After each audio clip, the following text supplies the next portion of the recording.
asked 4 close friends what I could make them, and this is what they gave me.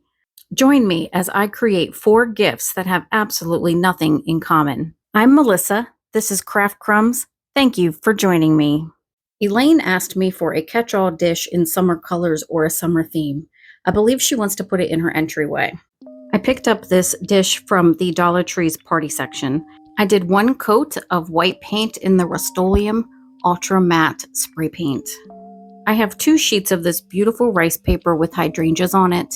It has a butterfly on it and some words, so I think this is right up her alley. I'll decoupage on 1 full sheet and then take just small pieces from the second.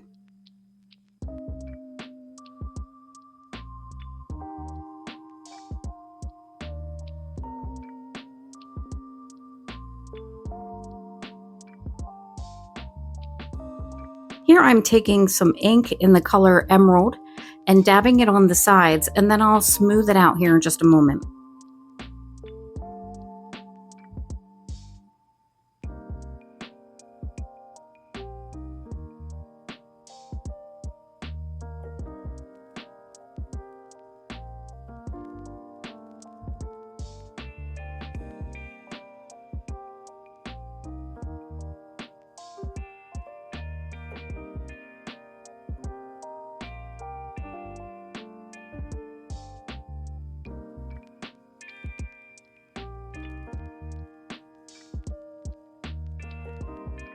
To tone down the white in the rice paper, I'll dab some of that same ink all over those white areas and make it match the rest of the dish.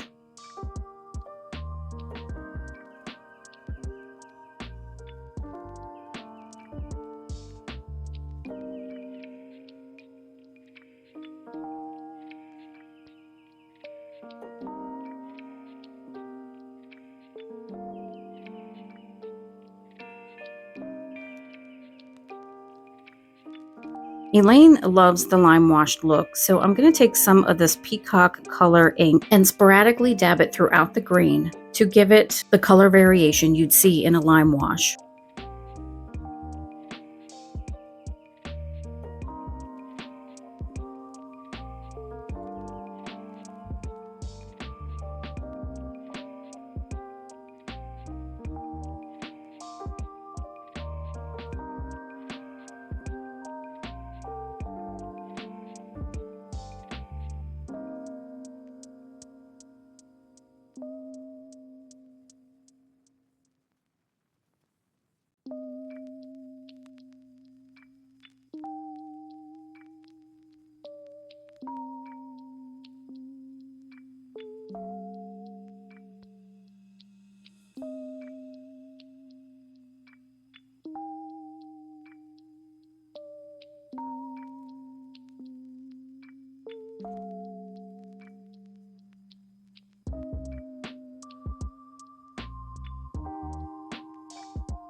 I wanted to soften the demarcation of that paper edge. I painted a few of these clay pearl strands in a metallic lavender color, and once the paint is dry, I'll glue it around the paper's edge.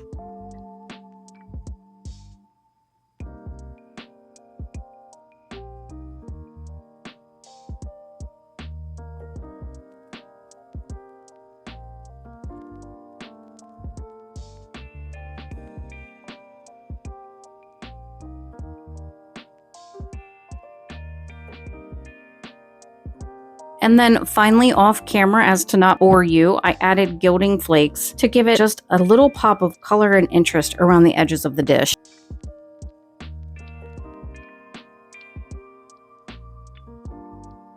Here is the final reveal. I think that Elaine is going to absolutely love this dish.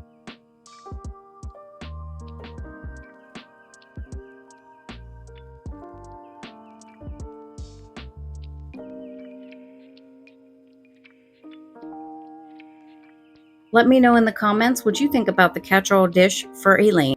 This next DIY is for my friend Rob. He asked for a dark and moody planter for his desk. He and I are always in a competition for who can come up with the best idea, so I really have to knock this one out of the park. I'm using one of these small shadow boxes from the Dollar Tree, and 4 of these blanks with a scalloped edge. I want this to be a reversible planter, so it'll look one way when you have it flipped on one side and a different way when you have it flipped on the opposite side. So I'm going to place this shadow box from Dollar Tree not quite at the bottom, but about 1.5 inches in from the bottom.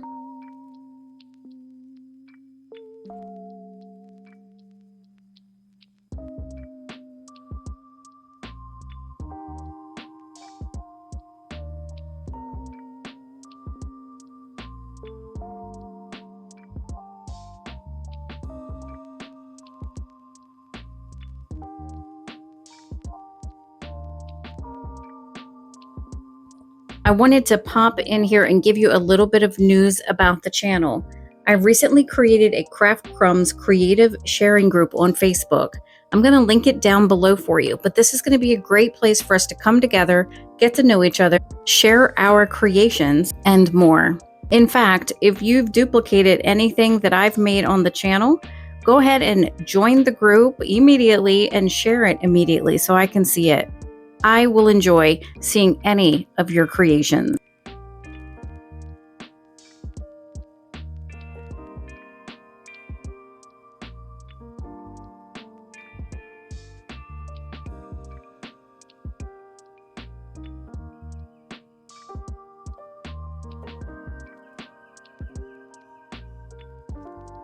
I'm going to use painter's tape to hold this project together while the glue dries. And here I'm just checking to make sure that everything is level.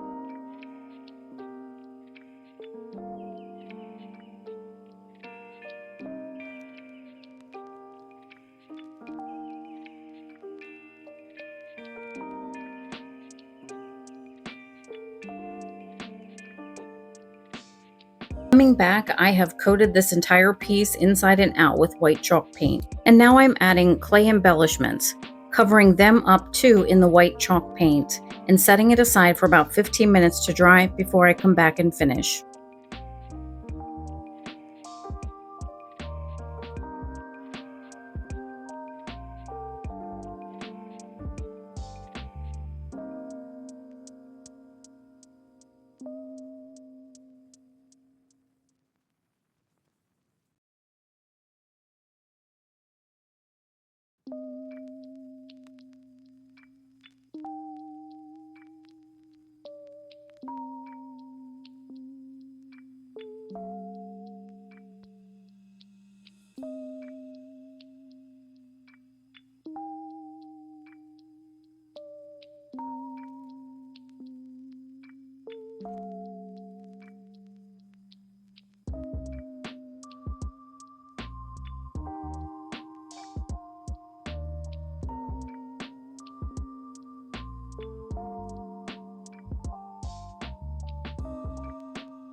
To get that dark and moody feel he's asking for, I'm going to apply a generous amount of dark wax to the entire piece, and then I wipe back the excess. Now, if this were my planter, I'd leave it exactly the way it is, but I know that Rob is not going to appreciate a very pronounced reclaimed wood look, so I'm going to soften it up just by mixing some of that same wax in with white paint and lightly brushing it over the surface.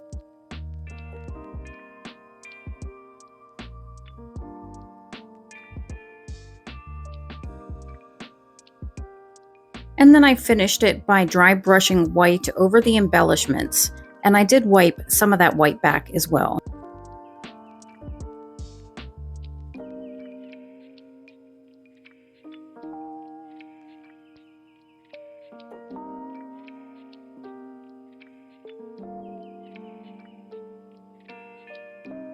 If you're enjoying this video, give it a thumbs up, comment below.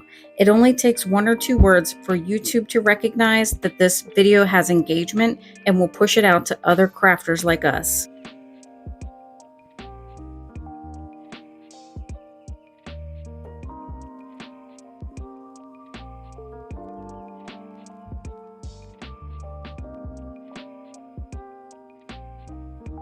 The embellishments I chose allow this box to sit in either direction and look like it was designed to sit like that.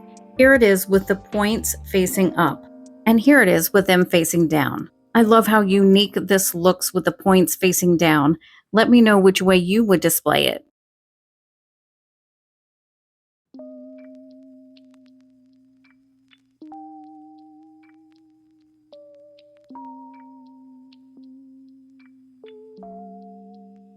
My friend Casey is also a crafter, so I wasn't surprised when she asked me for a very vague item, any kind of craft room organizer. Dollar Tree often has these long wood blanks with a jute twine hanger on them, and I'm using 4 of them in this project. I'll have the measurements on the screen as we go, but basically I'm cutting off the corners of one end of 2 slabs so that the finished product looks like an arrow. And then I'm going to shorten the overall length of the piece so it's not so long. Using more of those wood planks, I cut 3 pieces to 8 3/4 inches to use for the back and the bottom of the box. 2 of these pieces will be glued together to use as the bottom.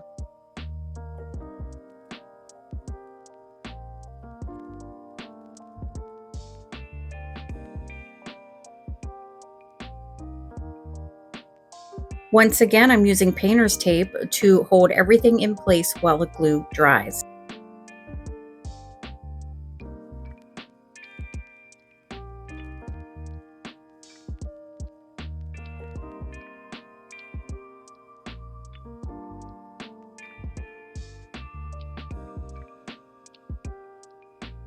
It was pretty late when I was doing this, so I went to bed and came back to it the next day.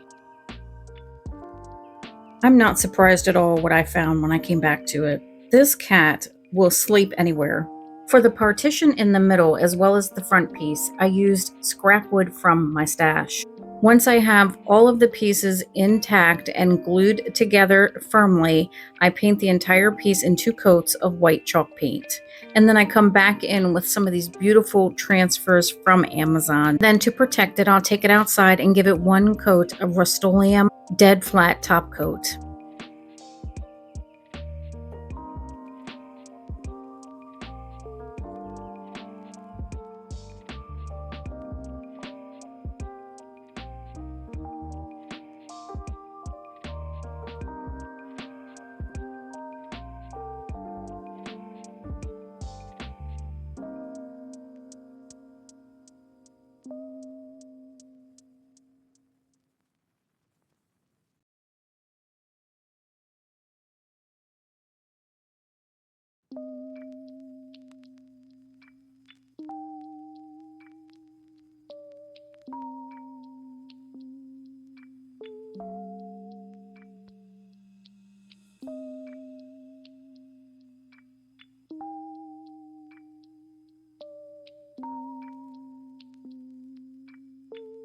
Here is the finished piece.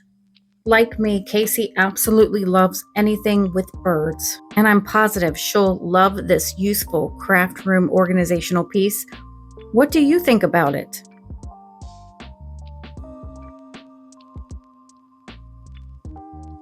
Sophia asked me for a farmhouse style key hanger to hang by her kitchen door. I had this frame of Easter decor from Michael's in my stash. Used a hammer and putty knife to pop off those little wooden carrots. This wood frame had a circle divot in the center where that little bunny cutout is. I'm going to glue this wood circle from the Dollar Tree in there to make it flush with the rest. I took a moment to cut down a piece of black pleather from the Dollar Tree, which I'll use in just a moment.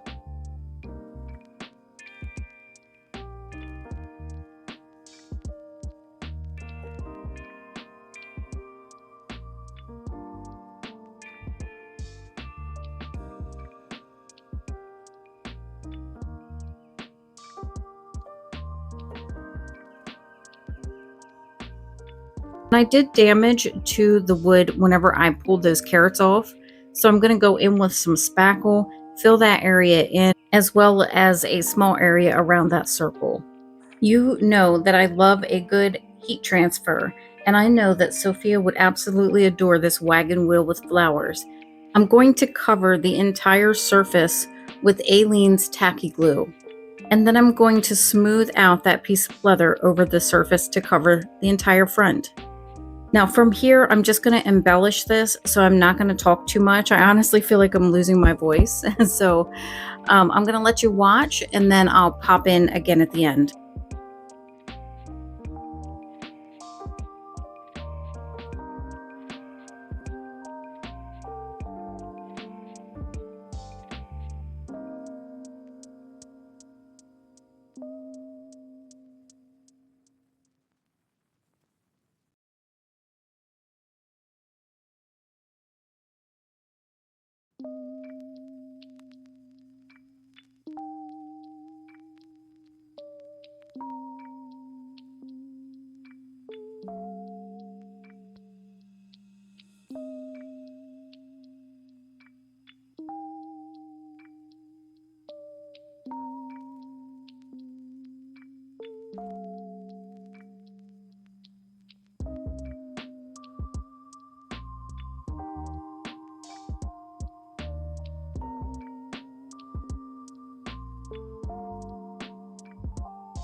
Here is the final reveal of the key holder I made for Sophia.